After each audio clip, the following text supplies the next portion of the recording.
Surtout, Patch Morland,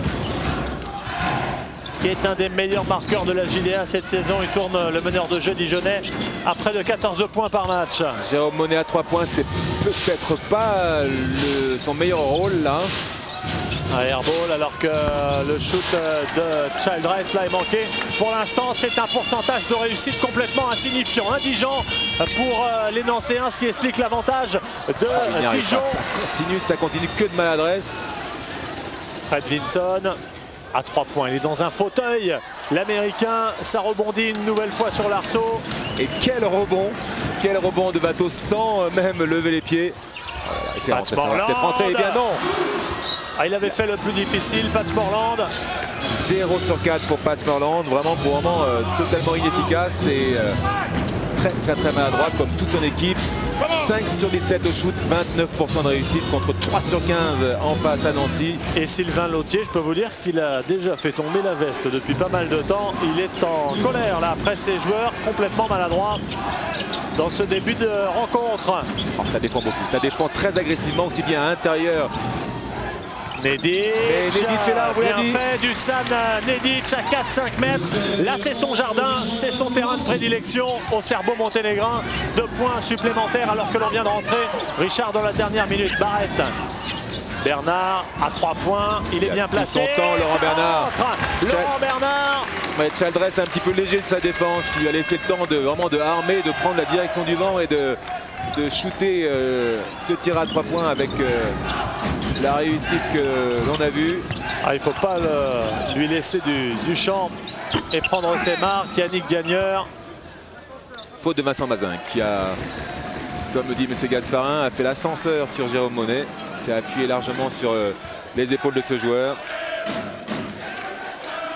Yannick Gagneur. Regardez son bras gauche, voilà, carrément. C'est évident qu'avec plus de 100 kg sur les épaules, on a du mal à monter au rebond.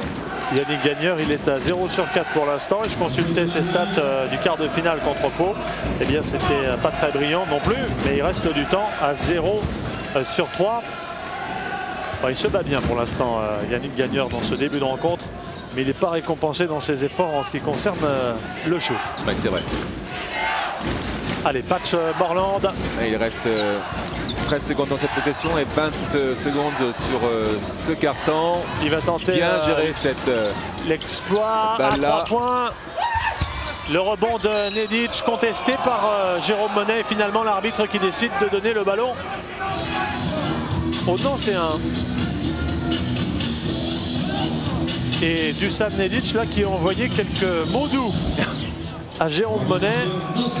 Qu'est-ce que tu viens faire par ici pour nous embêter là, la remontée de balle. Allez, ils annoncent un système 2. On va essayer de trouver le joueur le plus démarqué. Oh, c'est pas ce qu'il y avait mieux à faire. Par bateau, Randolph Childress, le contre impeccable de Vakhtang Natchishvili. On ne voit pas beaucoup depuis le début du match Patch Morland dans l'attaque, mais je peux vous dire qu'il défend le fer sur Randolph Childress. Il laisse peut-être beaucoup de gomme. 2 secondes, Fred Vinson au buzzer et ça rentre, shoot à 3 points, il me semble qu'il est à 3 points. Non, il est à 2 points, 2 points finalement, il devait avoir le pied sur la ligne, en tout cas il fait du bien. 3 points d'avance simplement pour Dijon à l'issue de ce premier carton, 14 à 11. Valérie Amarou. Oui, avec 2 Nancéens malheureusement sur le banc, 2 blessés, Ismaïla Si et puis Maurice Benilla. Alors déjà des petites nouvelles, comment allez-vous chacun? Moi ça va un peu mieux, je me suis fait une entorse mardi soir, là je suis gauche. Donc ça va un peu mieux, là je pense que d'ici lundi ça devrait aller. Maurice, quant à vous, comment allez-vous? Moi je vais bien, ma blessure elle se remet en place. Et je pense encore 8 à 10 jours et je serai opérationnel. Bon, alors on parle de ce qui se passe à présent, ce premier carton avec un petit manque de maladresse de la part de vos coéquipiers quand même. Bah ouais, je crois que Nancy et Dijon sont un peu crispés par rapport à cette demi-finale. Peut-être qu'aucune des deux équipes pensait se retrouver là ce soir et ça donne un jeu un peu âpre. Donc, mais bon, je pense qu'en deuxième quart-temps et en deuxième mi-temps, le jeu va un peu se libérer et les joueurs vont être plus en confiance et mettre ces paniers faciles qui sont en train de rater actuellement. Mais bon, je m'inquiète pas, je pense que le jeu va se débrider et ça va produire un beau petit basket ce soir. Manque d'adresse, hein, et non pas de maladresse, malheureusement. Maurice, vous, qu'est-ce que vous pourriez dire à vos coéquipiers, justement? Quelle clé vous pourriez leur donner? Je pense que l'entraîneur il va être très clair. Je pense qu'il est temps qu'on cherche à amener la balle à l'intérieur. Parce que bon, on a pris quelques shoots, on en a raté beaucoup sur une période de 4 à 5 minutes. Si on essaie d'amener la balle à l'intérieur, on va provoquer des fautes. Et puis je pense qu'on va rééquilibrer un peu plus au niveau du score. Merci beaucoup, messieurs, et à très bientôt. Allez, le retour des deux équipes pour ce second quart-temps. Court avantage pour le moment en faveur de la JDA. Ouais, c'est vrai que les deux équipes, en tout cas Nancy, ne peut pas jouer beaucoup plus mal, en tout cas au niveau de l'adresse. 5 sur 19, 26%, c'est vraiment beaucoup trop peu. C'est pas beaucoup mieux à Dijon, mais ça lui permet de passer ce quart-temps en tête. Ça ne peut que s'améliorer. Allez, il faut croiser les doigts. Fred Vinson pour Randolph Chaldress. L'équipe de Nancy qui s'était déjà distinguée l'an dernier. Vincent Mazingue qui monte là vers le cercle. Ah, il est allé carrément défier Boniface Ndongle, donc le joueur de 2,12 m d'origine sénégalaise qui remplace Davenport, l'ancien pivot américain. Qui a failli signer à Cholet, Boniface Ndongle. Ouais, exact. Finalement, il n'avait pas reçu son passeport en temps et en heure. Finalement, il a pris la direction de Dijon. Je vous disais que Nancy avait battu Pau Orthez en quart de finale. Et puis l'an dernier, ils avaient également réalisé une petite performance en écartant l'Asvel avant de céder en demi-finale face au Havre. Le premier lancer franc réussi par Mazingue. Et Boniface donc qui avait fait un très bon match en quart de finale. Hein. Et Vincent Mazingue qui inscrit là les deux premiers lancers francs de cette partie. Ah, il avait mis, j'étais en train de regarder mes stats, 14 points et il avait pris 6 rebonds. Vraiment avec une fin de match très efficace. Rowan Barrett. C'est bien qu'il retrouve son rythme, Rowan Barrett. Et voilà! Lui qui s'était distingué au dernier tournoi des Amériques avec près de 20 points par match. Ouais. Childress. Je pense que Rowan Barrett a mis le feu, en tout cas a décidé de mettre le feu sur le terrain, ça va partir. Un petit peu d'adresse, c'est tout ce qui manquait à ce match pour être très plaisant à regarder. On s'est bien joué ça. Mazingue, le caviar de Randolph Childress pour Vincent Mazingue qui a inscrit 2 points supplémentaires. Très bon ralenti, très belle passe, très belle action. Ah, les deux équipes sont tranquillement en train d'enlever ce poids là, vraiment qui les handicapé et qui les cloué au sol. Alors que le Bulgare Videnov vient d'entrer en jeu. Côté Lorrain, le shoot manqué là d'Endong. Attention à ce Bulgare, Videnov qui est aussi très adroit, absolument pas timide dans ses prises de risque. Il attaque bien le cercle, hein, très physique. Ouais, qui avait pas du tout, enfin qui a été un très bon complément justement à ce Dusan Nedic lors de notre victoire contre Orthez. Vincent Mazingue encore bien servi là, mais cette fois-ci il a été gêné par Vato. Laurent Bernard, on ressort pour Rowan Barrett à 3 points. On vous avait dit qu'à lui tout seul il pouvait gagner un match. Il est parti comme un fou notre ami Rowan Barrett. 2 shoots à 3 points et Dijon prend, j'allais dire le large. J'exagère quand même un peu, 5 points d'avance, 20-15 en faveur de Dijon. La réponse de Fred Vinson, non? La réponse de Randolph Chaldress, je vais l'arriver. Chaldress, pardon. Ouais, il n'a pas voulu être en reste, mais c'était un petit peu forcé. Là, il force un petit peu sa chance, un petit peu le jeu, et c'est pas ce dont l'équipe de Nancy a besoin pour l'instant. Il a besoin de son sens de l'organisation, son sens de la passe. Pat Morland, Vato, il aime bien au niveau des lancers francs. Eh bien, ça fait 2 airballs pour Dijon après Monès et Vato. Jérôme Monet qui s'apprête à effectuer son retour justement. Allez. Pas besoin de traduction, vous avez compris qu'il n'était pas content. Sylvain Lautier. Ouais, il demande à Mladenov de défendre beaucoup plus durement sur Rowan Barrett. Mazingue, quelle action! Il s'en est bien sorti là. Mazingue, il était totalement déséquilibré, mais il a envie. C'est vrai qu'il était un petit peu dans le trou ces derniers temps. Il fait une saison en demi-teinte. Pourtant, il apporte son expérience à cette équipe. Il a envie d'apporter beaucoup plus, mais il n'y arrive pas. Il est motivé. Là, c'est très motivé. C'est vraiment un combattant. Un vrai combattant. Regardez là, il est déséquilibré, mais avec les reins, avec la hargne, il arrive à ressortir une petite faute sur la tête de Boniface Ndong.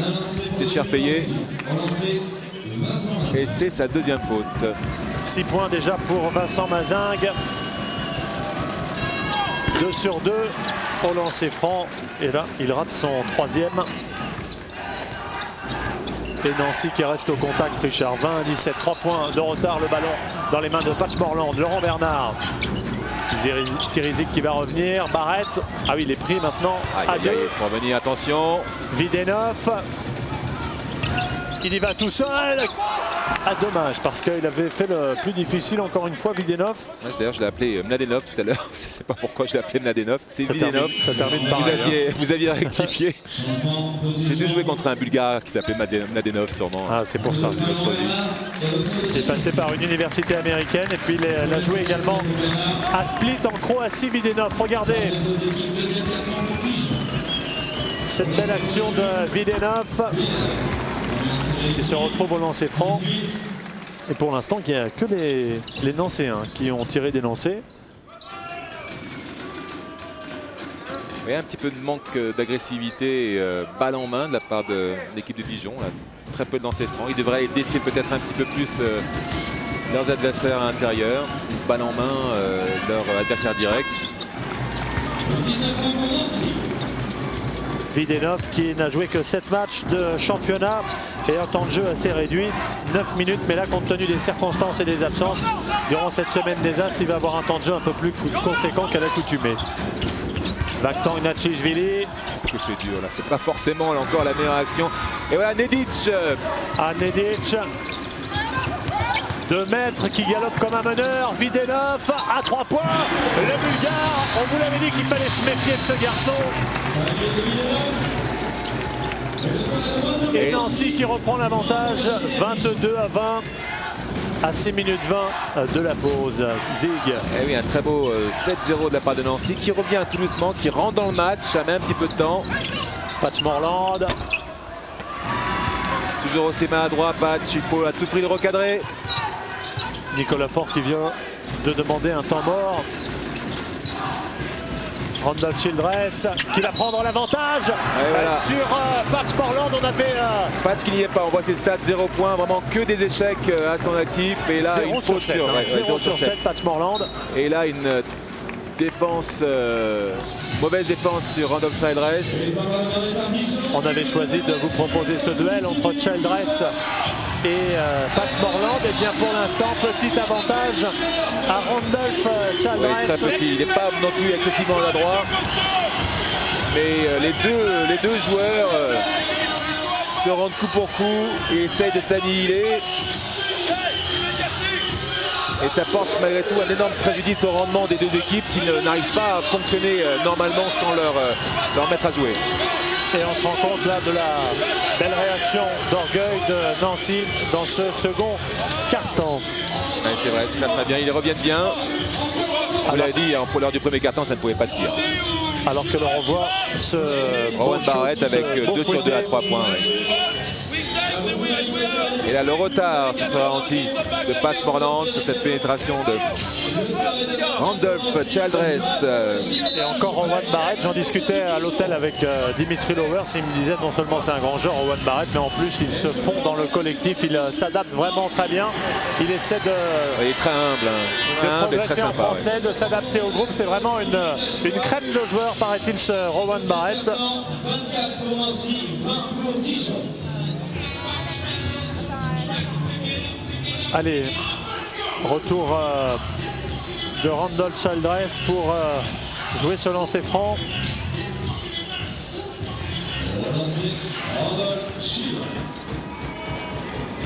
Alors pour l'instant, ils sont à 4 sur 5 au lancer, les Lorrains.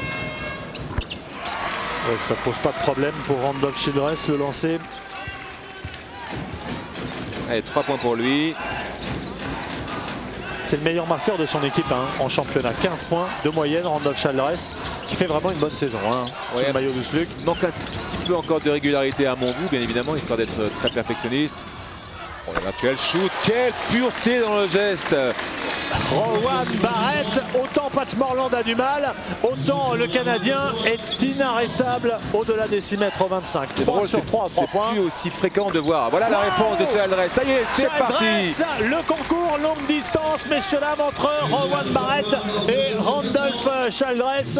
Ah, c'est pas mal. Hein, ouais, ce genre de shoot comme ça directement derrière l'écran, en sortie d'écran, c'est plus aussi fréquent dans le basket moderne. Ça fait plaisir de revoir ça.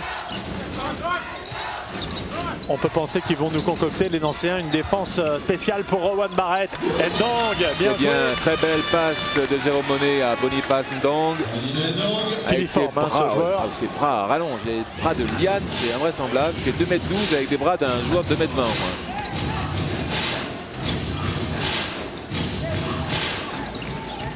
Il n'aura certainement pas l'apport d'un pivot Et américain. voilà un passage en zone de la part de Nancy avec une défense 2-3. Videnov à 3 points. De la part de la défense de Dijon, vous avez encore corrigé le tir. Eh bien, ils ont parfaitement retrouvé le rythme et retrouvé l'adresse à 3 points. L'exemple avec Philippe Videnov. 2 sur 2 dans ses shoots longue distance. Pourquoi ne pas continuer à chercher Rowan Barrett qui a la main vraiment dans la main en feu. Travailler pour ce joueur là qui est bien dans le rythme, bien dans le shoot.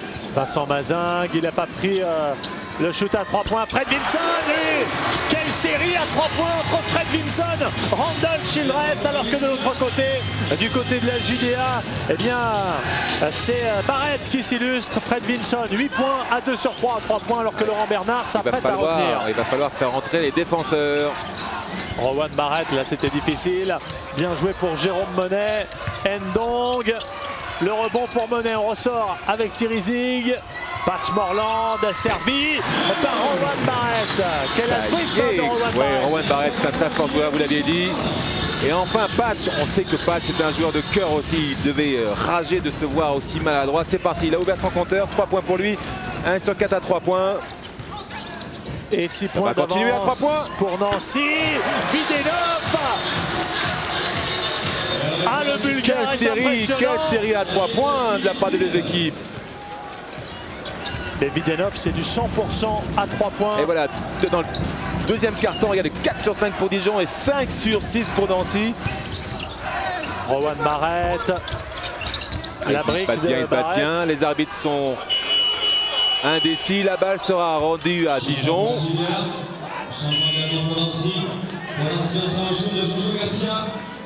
Maintenant le tout. Alors vous allez nous expliquer, Richard. Je consulte les statistiques et regardez, Dijon à 2 points, 0 sur 4. Nancy à 2 points, 2 sur 9. 2 sur 9 et à 3 points. On a l'impression qu'on a inversé les tirs. À 3 points, regardez, 6 sur 13 pour Dijon et 6 sur 11, 55% pour Nancy. C'est invraisemblable. Ça. Beaucoup de shoots à l'extérieur, sans doute parce que la défense est très dense à l'intérieur. Ils ne peuvent pas trop s'approcher du périmètre. Ah oui, on est à plus de 50% à 3 points.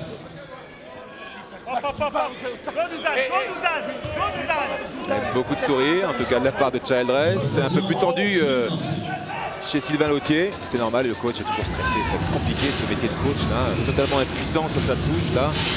À voir ses joueurs en général négliger les consignes. La faute là sur Childress.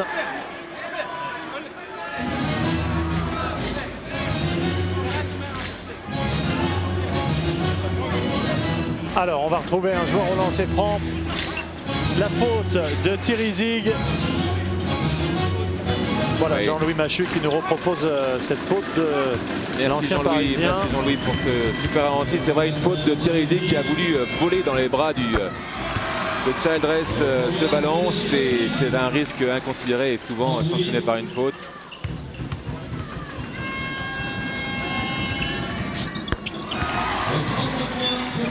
Childress est très serein, je le trouve vraiment très serein depuis quelques matchs. En tout cas sur cette semaine des As, il fait preuve vraiment de beaucoup de... Voilà, c'est parti encore, il est là. L'interception de Randolph Childress, pas de problème. Et Nancy qui s'échappe dans cette rencontre, alors qu'à un moment dans le premier quart-temps, ils avaient du mal. De la part de Nancy, et vraiment en revanche un Dijon qui balbutie son basket dans ce deuxième carton. Ce serait bon de voir la stat qui tue de ce deuxième carton. Ah, c'est un tout autre match. Hein. C'est pas dur, on s'était quitté à 14-11 et là 28-41, ça veut dire que eh bien, ça fait 30 à 14. 30 à 14 pour l'instant dans ce second carton et vous comprenez pourquoi Nicolas Faure est en colère. On va peut-être l'écouter.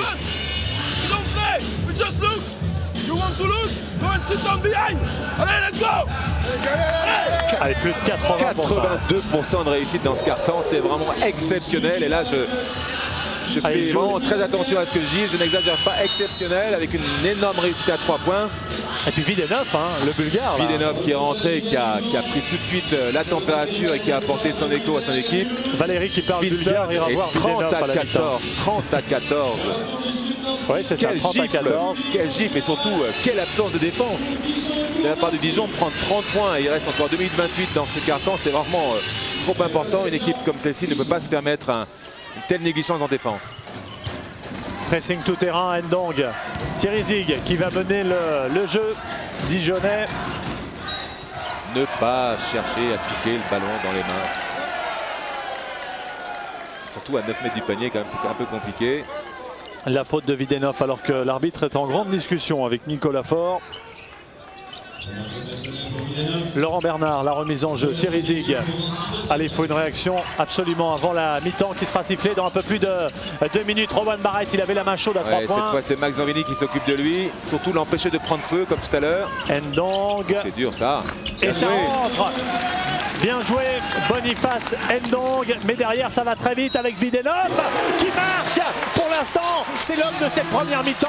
Philippe Videnov, il est présent à 3 points. Il est présent également à l'intérieur. Très bonne entrée de Videnov. 11 points déjà pour lui en à peine 8 minutes de jeu. Et 3 sur 3. 3 100%. sur 3 à 3 points, 2 sur 2 lancers francs. Une activité en défense évidente. Et vraiment Dijon qui continue vraiment à traîner son âme en peine comme ça défensivement. Il vient de se faire gifler en repli défensif tout simplement. C'est vraiment le b.a.-ba. Il ne respecte pas les fondamentaux de la défense. C'est vraiment du basique. Laurent Bernard, 14 points de retard pour Dijon. Quelle défense, Videnov, regardez ça sur Zig.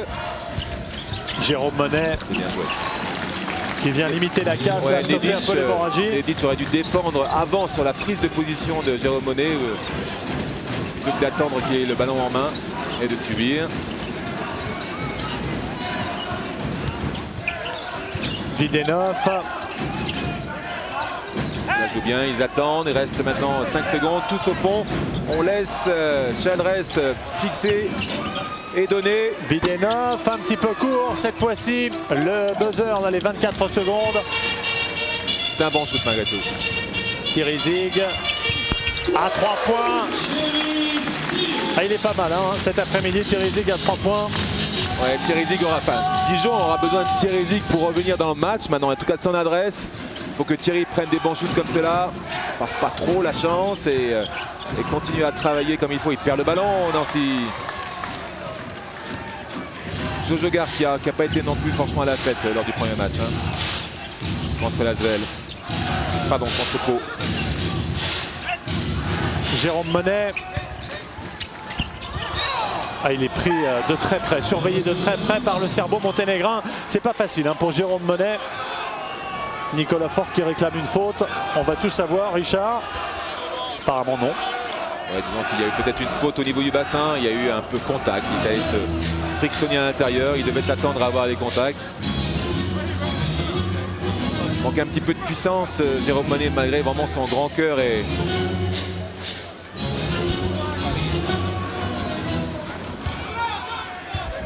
les supporters nancéens dans les travées de ce magnifique palais des sports de Lilleberg. ils l'ont bien À arrangé. Mulhouse. Ils l'ont très bien arrangé cette salle de Mulhouse. Très belle salle. Faute offensive de Maxime Zanvini. Mulhouse qui a déjà gagné. Hein. C'était le tournoi des As à l'époque. C'était à Cholet, non? C'était où? On va vous dire ça. C'était à Cholet. J'y étais, j'avais été éliminé par... J'avais été éliminé avec Limoges. Vous avez perdu tellement peu de matchs dans votre carrière que vous vous souvenez de chacune de vos défaites.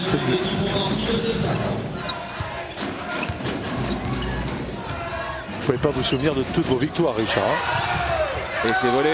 Nedic pour Randolph Childress qui laisse filer les secondes, les 2 points. Et bien Nancy qui compte maintenant 11 points d'avance. Thierry 3 secondes, 2 secondes la faute de Childress. Ah, il l'avait mis Thierry à 3 points. Évidemment la faute sifflée bien avant.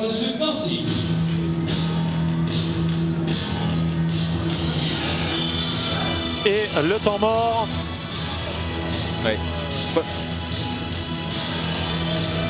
Alors à 3 secondes maintenant, eh bien, il va falloir trouver une solution de tir descente pour soit Rowan Barrett, soit Thierry Zig. Il faut que l'équipe travaille pour son shooter, en tout cas le shooter qui aura été désigné par l'entraîneur Nicolas Faure. Je mets une petite pièce sur Nicolas Faure, sur Thierry Zig.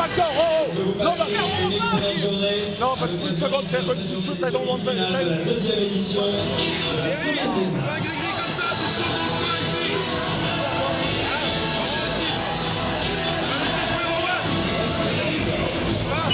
Voilà Nicolas Faure, grande discussion alors qu'il reste 3 secondes, un petit mot sur... On a eu du mal à entendre ce qu'il disait exactement. Il demande à Thierry de faire un petit gris-gris. Je n'ai pas vu exactement ce qu'il était. En tout cas de fixer sans doute pour attirer la défense, pour permettre éventuellement à Rowan Barrett de prendre un shoot sur un écran. Simple. 3 secondes, en 3 secondes, il n'y a pas de système miracle, juste une bonne lecture du jeu, alors qu'on voit à l'antenne Claude Bergeau et Alain Béral, le coach de l'équipe de France, Pierre Seillant, qui est bien entendu resté ici malgré l'élimination prématurée de son équipe. Ouais, le directeur exécutif de l'Élan et le président. Eh bien non, j'ai tout faux. Il faut jouer maintenant. Laurent Bernard, c'est manqué. Et la mi-temps de ce match, de cette demi-finale, alors que derrière le shoot lointain a failli rentrer. 11 points d'avance en faveur de Nancy qui mène 46 à 35. On va retrouver Valérie aux côtés de Vincent Mazingue. Oui, Vincent qui est en train de féliciter ses coéquipiers évidemment. Si je vous dis quasiment 80% de réussite dans ce deuxième quart-temps. Ouais, pourvu que ça dure. C'est vrai que c'est bien. On a eu la chance d'avoir une grosse réussite de Vidinov, qu'ils n'attendaient pas pareille fête à mon avis.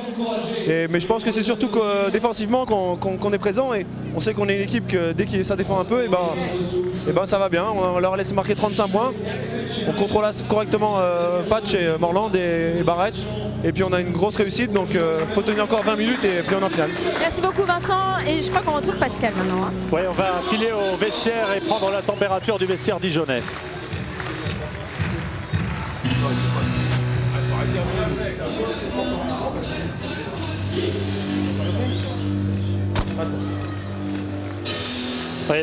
L'entraîneur n'a pas débuté son petit speech. Nous sommes dans le vestiaire dijonnais, et pour cause, puisque Nicolas Faure est juste à côté de nous. Alors Valérie, allez-y. Nous sommes toujours dans le vestiaire, allez-y. Je ne sais pas, si je me fais jeter, c'est pas grave. Un petit mot de ce deuxième quart-temps où votre équipe donne l'impression de prendre l'eau. Comment ? Pardon. Je disais un petit mot de ce deuxième quart-temps. On a l'impression que votre équipe, elle prend l'eau, elle perd en confiance. Non, mais on tombe dans la facilité, particulièrement sur toutes les situations de surnombre dans le jeu rapide. On n'est absolument pas efficace. On n'arrive pas à amener une contre-attaque au bout et on les remet dans le rythme systématiquement. Et comme en plus on n'est pas très brillant et très investi en défense, ça donne un deuxième quart-temps comme ça. Et pourquoi vous n'allez pas au vestiaire ? J'y vais tout de suite. Ah, il n'a pas l'air très content évidemment, Nicolas Faure. On rappelle le score de cette première mi-temps, première demi-finale au Palais des Sports de Lilleberg à Mulhouse. Eh bien c'est Nancy qui mène 46 à 35, 11 points d'avance en faveur de Nancy.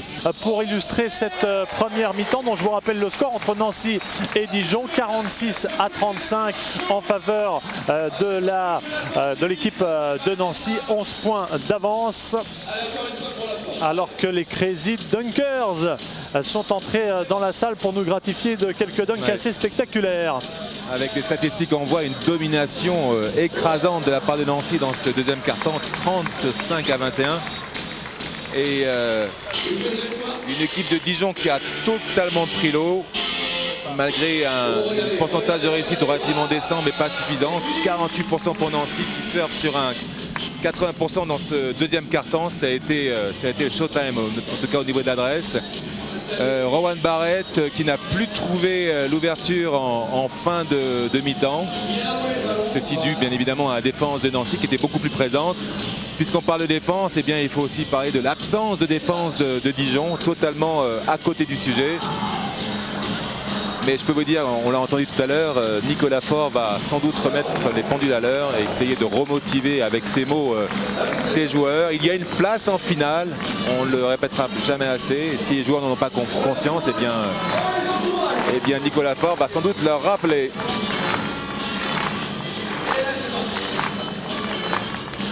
Voilà, on va peut-être découvrir le rebond, on l'a vu, eh bien, ouais, ça se vaut et surtout c'est dû, on ne se rend pas compte de la différence dans ce secteur-là puisque Nancy a été excessivement